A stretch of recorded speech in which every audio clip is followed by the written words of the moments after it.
సిద్దిపేట జిల్లా కేంద్రంలో ఉన్న ప్రభుత్వ డిగ్రీ కళాశాల ఎన్ఎస్ఎస్ విద్యార్థులు మున్సిపల్ శాఖ ఆధ్వర్యంలో పట్టణ పరిధిలో ఉన్న రంగనాయక సాగర్ రిజర్వాయర్ వద్ద స్వచ్ఛదనం పచ్చదనం కార్యక్రమాన్ని నిర్వహించారు. అక్కడ ఉన్న పరిసర ప్రాంతాలను శుభ్రపరిచారు. బతుకమ్మ మెట్ల వద్ద ఉన్న చెత్తను పర్యాటకులు పడివేసిన ప్లాస్టిక్ కవర్లను తీసివేశారు. ఈ సందర్భంగా సిద్దిపేట మున్సిపల్ శానిటరీ ఇన్స్పెక్టర్ వనిత మాట్లాడుతూ ప్రతి ఒక్కరూ చెట్లను నాటాలన్నారు. నిత్యం పరిసరాలను పరిశుభ్రంగా ఉంచుకోవాలని సూచించారు. కార్యక్రమంలో సుమారు 30 మంది వాలంటీర్లు పాల్గొని రిజర్వాయర్ ప్రాంతంలో ఉన్న పిచ్చి మొక్కలను సైతం తొలగించారు. ఈ కార్యక్రమంలో మున్సిపల్ సిబ్బంది, డిగ్రీ కళాశాల ఎన్ఎస్ఎస్ ప్రోగ్రాం అధికారి శ్రద్ధానందం, వాలంటీర్లు భాను, నవీన్, నిఖిల్, రాజ్, నాగరాజు తదితరులు పాల్గొన్నారు.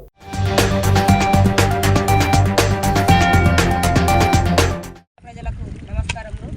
మన సిద్దిపేట స్వచ్ఛదనంలో మరియు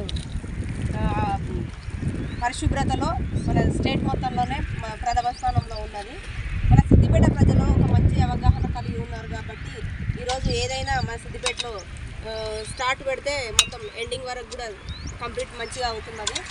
ఈ మన రంగనాయక సాగర్ అనేది మన పర్యాటక ప్రాంతము.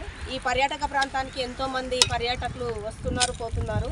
కాకపోతే సిద్దిపేట కానటువంటి ప్రజలు కూడా ఇక్కడికి పర్యాటకులుగా విజిట్ చేయడం వల్ల వాళ్ళకు సిద్దిపేట యొక్క రూల్స్, నిబంధనలు అంతగా పెద్దగా తెలియకపోవడం వల్ల ఈ మెట్ల పైన వాళ్ళు తిని పారేసినటువంటి వస్తువులను చెల్లాచెదురుగా పడేసి వెళ్ళారు.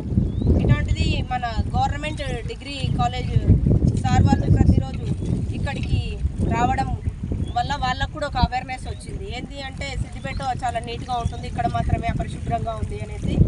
వాళ్ళ గవర్నమెంట్ యూనిట్ ఉంది ఎన్ఎస్ఎస్. ఈ ఎన్ఎస్ఎస్ టీము మన శ్రద్ధానంద్ సార్ గారు చాలా ఇంట్రెస్ట్ తీసుకొని మరి వాళ్ళ టీమ్ 2 పిల్లలని ఇక్కడికి ఈరోజు ఉదయం 6 గంటల నుంచి ఇప్పటి వరకు కూడా క్లీనింగ్ చేయించడం జరిగింది. అనుకోకుండా ఏమైంది అంటే 98 మరియు 99 10th class batch Parpalli school అన్నయ్య వాళ్ళు కూడా ఇక్కడికి వచ్చి ఇదంతా క్లీనింగ్ చేయడం జరిగింది. అంటే ఇక్కడ సైడ్ మేము చేస్తూ ఉంటుంటే వాళ్ళు అటు సైడ్ చేశారు. అంటే అన్ఎక్స్పెక్టెడ్గా ఇదంతా జరిగిపోయింది.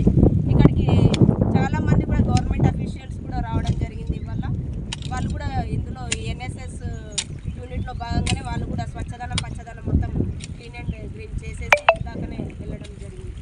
కాబట్టి సిద్దిపేటను అందరూ కూడా ఆరోగ్య సిద్దిపేట, స్వచ్ఛ సిద్దిపేటలో భాగస్వాములై జాగ్రత్తగా ఉంచాలని కోరుకుంటున్నాను.